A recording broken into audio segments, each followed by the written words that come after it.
西方的援助开始大幅的缩水，乌克兰又惨遭盟友背刺，这是西方国家发出打算抛弃泽连斯基的信号吗？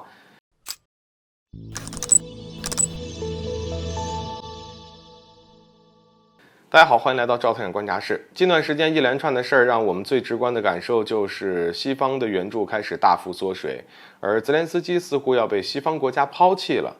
甚至呢，就连乌克兰的铁杆盟友啊，也在背后给了泽连斯基好几下的背刺，而这就引发了一个问题：这是西方国家发出打算抛弃泽连斯基的信号吗？为此简单的发表一下个人观点。我认为，尽管西方已经发出了这些信号，但是短期内呢，还并不会将泽连斯基随意的丢掉。首先，俄罗斯还未能真正的疲软之前呀，西方国家短时间内不会抛弃乌克兰。而美国拱火俄乌目的之一，就是想要踢开俄罗斯这个威胁自身霸权的绊脚石。但是从俄罗斯目前的各种军事行动上来看啊，俄罗斯呢并未表现出西方国家口中所谓的疲软，而为此西方国家只能再次紧锣密鼓地筹备加紧对俄罗斯的制裁。根据前段时间媒体的报道显示，欧盟正在计划对俄罗斯展开第11轮的制裁，所以在俄罗斯未能真正倒下之际，以美国为首的西方国家短时间内是不会抛弃乌克兰的。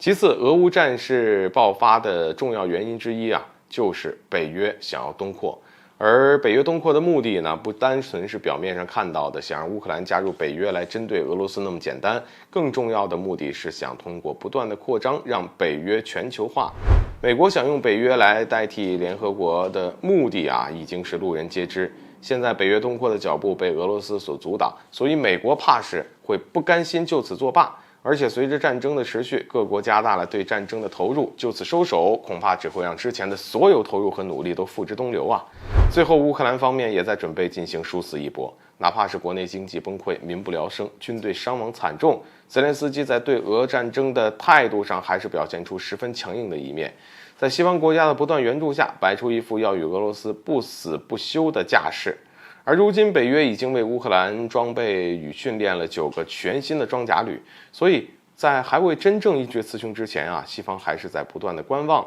毕竟对乌克兰会完成绝境大翻盘这样的想法，西方政客呢并不在少数。但是西方国家对乌克兰的援助是免费的吗？并不是啊。不管将来战争的结果如何，西方国家这些援助将来还是要乌克兰用举国之力来进行偿还的。俄乌打的呀越是持久，乌克兰欠的就会越来越多，而西方国家可不在乎乌克兰人民的死活和国家的生死存亡，他们眼里只有在乌克兰身上榨取更多的利益。总之啊，按照西方国家利益至上的本质啊，只要以美国为首的西方国家还没有达到自己的目的和榨干泽连斯基最后一点利用价值之前，是不会将其抛弃的。好了，本期节目就到这里，欢迎点赞转发，留下你的精彩评论。